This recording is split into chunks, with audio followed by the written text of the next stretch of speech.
What's good, y'all? Elvis here. Welcome to another episode of Better Barbering. For my new people, Better Barbering is a series that I started where I share tips and tricks that made me a better barber that other people can use to make them better barbers and ideally better people. So I dropped a previous video talking about tips clients can use to get the best haircut possible from their respective barber. That video is basically for clients about how to communicate with their barber. So I figured why not make the same video but for a barber's perspective. This video is basically about how to talk to your clients.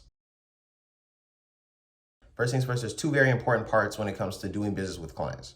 First, it's the product, the service that you're doing for this client, and there's customer service. Both the product and the customer service don't have to be immaculate for you to be able to do business with a client. One of them can be kind of mediocre if the other one is pretty strong. So if you give a really good haircut, but your customer service is kind of lacking, I'd say more often than not, you're gonna have a bunch of clients that are gonna rock with you over the product and they won't care too much about the customer service. It might be the other way where your product, your actual haircut might be kind of trash, but you're very personable and your customer service skills are A1. And that's why your clients rock with you for the most part. But before anything, when you're starting, I think it's way more important to focus on having a decent product versus having decent customer service. Of course, you want to put your best foot forward with all customer service interactions.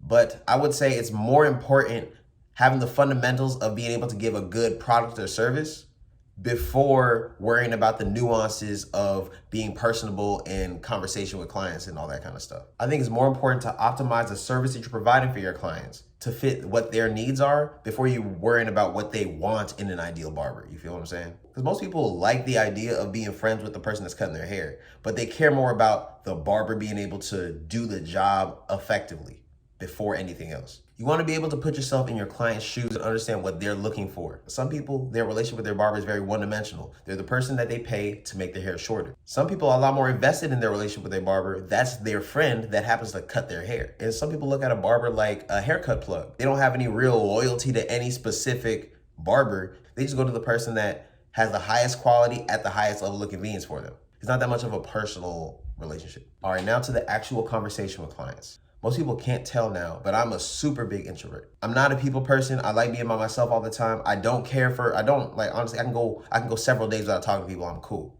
And honestly, before barbering, I feel like I was really lacking in the skills to effectively communicate with other people. Like when I first started cutting hair, it was awkward as fuck for me to talk to clients because I'm just here for the haircut. Like I just wanted to cut hair. I might ask them about school a little bit because we're both college students or whatever. And then sometimes the conversation would pop just because we happen to be people that has shit in common or got along in some fashion.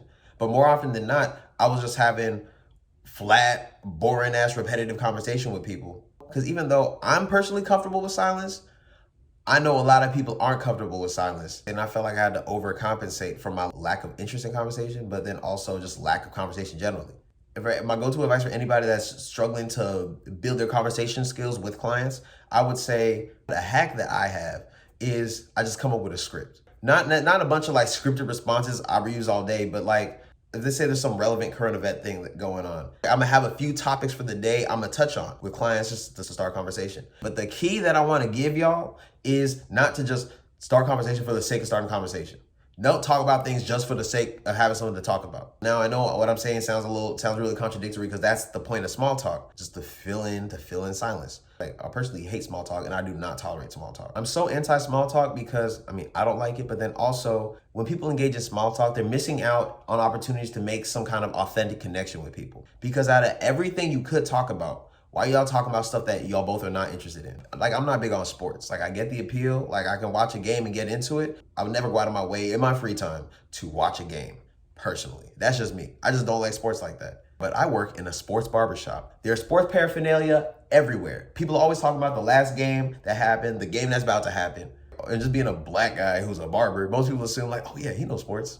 So people come into my chair and start talking about sports and I'm like, oh no, I don't know shit about sports. I don't watch sports. And usually the conversation falls flat. The key to having meaningful communication with people is talking about things that y'all are both either intellectually or emotionally engaged in. So when I have let's say my scripts in my head for the day, okay, like way back when everybody was in a tizzy about tearing down Confederate statues, what most barbers in the shop would do would be like, hey, they might just bring up, oh yeah, they should be tearing down these statues or whatever. I usually don't just bring up current events for the sake of bringing current events. I bring up current events and I come up with a relevant but interesting / engaging question. Just like when people were tripping about the statues, I'd have a client in my chair and we talk about it. I wouldn't just project my opinion on somebody. I'd either share a thought that I came up with or a question I came up with. When the whole situation with the statues was happening, I was thinking like, I can understand why people want to tear down statues or blah, blah, blah, blah. You know, the statues are of people that stood for something that y'all might not necessarily stand for. Understandable. But in my head, I was thinking about how slippery a slope that is to like tear down people's accomplishments because of some shit they got going on in this completely other area. I don't really look at anybody who owns slaves like, oh my gosh, they were a stand-up individual. You know what I'm saying? I mean, you own slaves, you feel me? But I don't think that takes away from shit that they did in another area. Like, you can be racist. Doesn't mean you're not a good leader. Most of my clients are minorities, and I'm not gonna front. A lot of them don't be having their own thoughts. I remember I brought up the analogy to one of my clients, like if people wanted to hold Martin Luther King to their standard of fidelity, should they just ignore all the shit that he did otherwise? And most people are like, nah. Now we're having some kind of engaging conversation. They can tell me how they feel, I tell them how I feel, and we're trying to grow each other's perspectives. Now, most people aren't trying to have that in-depth of a conversation with their clients. We're trying to keep it light, we're just vibing. But I've realized that going out of your way to have authentic, meaningful conversations with people is what really builds rapport. People will forget what you say and do, but they will never forget how you made them feel. And if you can make somebody feel like you showed up authentic and y'all had some kind of connection, it doesn't matter if they don't come to you for 3 years. When they're in your city and need a haircut, they're like, is he available? Even if they stop becoming a client, I never cut their hair again. That's a connection that we share now. And most of the people that sat in my chair at some point were most of the people that I knew through college, or I cut their hair in college, or if I'm across the country in a city and we got time, we kick it or something. I've built valuable relationships through this barbering business. And you should use talking to your clients as a tool for building some kind of connection. Loki forgot to touch on this, but when it comes to communicating with your clients, the most important communication that you will do with your clients is the consultation. As a barber, you're supposed to be the expert. Don't assume clients know what the fuck they're talking about. Even if they're saying the right buzzwords, make sure you're asking questions to find out what they want.